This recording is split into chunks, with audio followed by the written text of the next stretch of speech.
Rusia larang Boris Johnson dan pejabat Inggris masuk ke Rusia.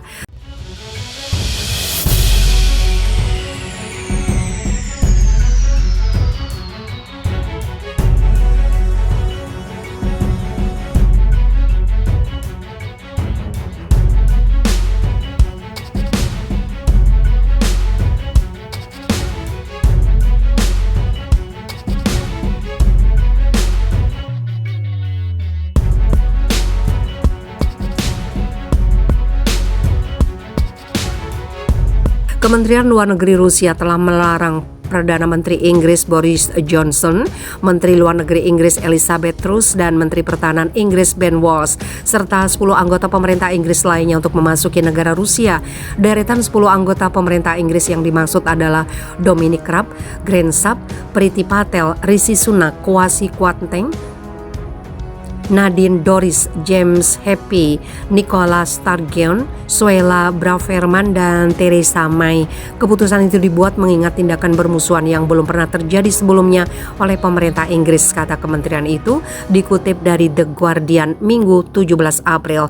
Informasi yang tidak terkendali dan kampanye politik London yang bertujuan mengisolasi Rusia secara internasional menciptakan kondisi untuk menahan negara kita dan mencekik ekonomi domestik, tambah Kementerian Luar Negeri Rusia. Intinya, lanjut Kementerian Rusia, Inggris sengaja memperburuk situasi di sekitar Ukraina, memompa rezim Kiev dengan senjata mematikan dan mengkoordinasikan upaya serupa di pihak NATO. Pada Maret 2022, Rusia juga memberlakukan hal yang sama kepada Presiden Amerika Serikat Joe Biden. Inggris dan mitra internasional kami bersatu dalam mengutuk tindakan tercela pemerintah Rusia di Ukraina dan menyerukan Kremlin untuk menghentikan perang. Kami tetap teguh dalam dukungan kami untuk Ukraina, ujar seorang juru bicara pemerintah Inggris. Berita tersebut mencuat seminggu setelah Johnson bertemu dengan Presiden Ukraina Volodymyr Zelensky di Kiev. Johnson juga menjanjikan dukungan tidak tergoyahkan Inggris terhadap Ukraina untuk melawan Rusia. Ukraina telah menentang peluang dan mendorong kembali pasukan Rusia dari gerbang Kiev, mencapai prestasi senjata terbesar pada abad ke-21, kata Johnson dalam pernyataannya setelah pertempuran tersebut.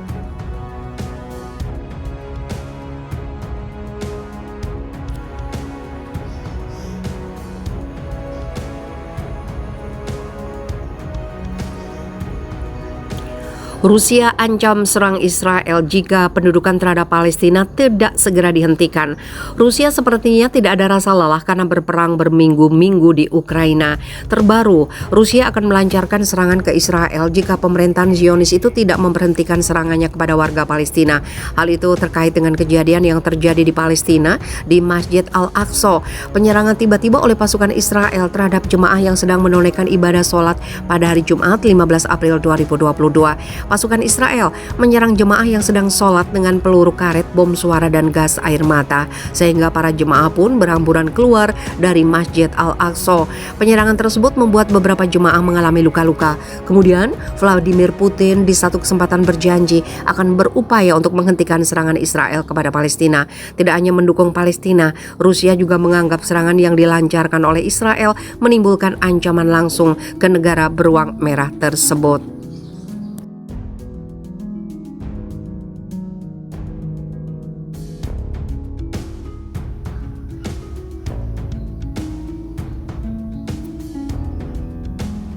Rusia hancurkan pabrik tank di Kiev dan depot perbaikan militer Nikoliv. Rusia menggunakan serangan presisi tinggi untuk menghancurkan pabrik kendaraan lapis baja di Kiev dan depot perbaikan militer di kota Nikoliv, Ukraina Selatan. Keberhasilan serangan itu diumumkan juru bicara Kementerian Pertahanan Rusia, Mayor Jenderal Igor Konashenkov. 16 target terkena semalam termasuk unit militer Ukraina, gudang senjata dan amunisi, dan fasilitas radar. Moskow memperingatkan bahwa mereka akan meningkatkan serangan di Kiev setelah menuduh Ukraina menembaki wilayah Rusia. Kiev telah membantah meluncurkan serangan di tanah Rusia. Rusia mengkonfirmasi pada Kamis bahwa kapal penjelajah Moskva, kapal utama armada Laut Hitam Rusia, tenggelam setelah kebakaran dan ledakan amunisi di dalamnya.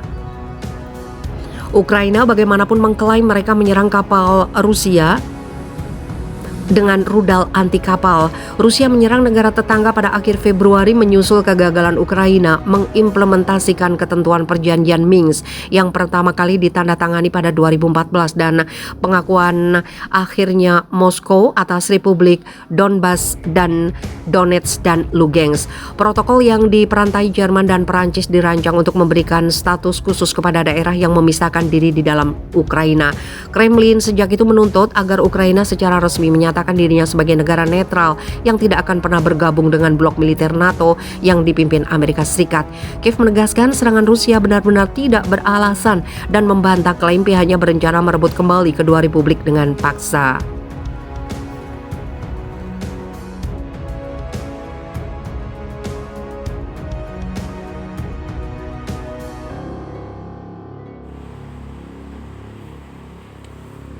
Ribuan pasukan Ukraina dilaporkan menyerah. Ribuan pasukan Ukraina yang berada di sekitar wilayah Mariupol dilaporkan telah memutuskan untuk menyerah kepada pasukan Rusia. Dalam keterangan yang disampaikan Kedutaan Rusia di Jakarta, Kementerian Pertahanan Rusia menyebutkan ribuan pasukan yang menyerah itu ditangkap di pusat industri Azovstal. Wilayah ini merupakan wilayah pesisir Laut Azov dan merupakan pintu pelabuhan di kota Mariupol, tepatnya di area pembakaran metalurgi Ilyich. 1026 pasukan Ukraina menyerah dan angkat senjata di depan pasukan Rusia yang dibantu Republik Rakyat Donetsk, ujar keterangan itu. Mariupol sendiri merupakan kota yang dekat dengan pusat konflik Rusia-Ukraina, yakni Donetsk, Luhansk, dan juga Crimea. Saat ini Moskow mengatakan pasukannya akan difokuskan ke wilayah itu. Sayangnya belum ada konfirmasi dari Ukraina soal ini. Dalam usahanya merebut Mariupol, Ukraina menuduh bahwa Rusia telah menggunakan senjata kimia di kota itu. Hal itu disampaikan dalam bentuk pesan telegram yang diposting oleh resimen Azov, bagian ultranasionalis dari Garda Nasional Ukraina. Rusia menggunakan zat beracun yang tidak diketahui asalnya, terang kelompok itu. Saat ini dugaan penggunaan senjata kimia itu sedang didalami oleh Inggris dan Amerika Serikat. Washington mengatakan jika Rusia diketahui telah menggunakan senjata kimia, itu akan mewakili eskalasi besar konflik dan menghadirkan tantangan langsung bagi NATO untuk bertindak.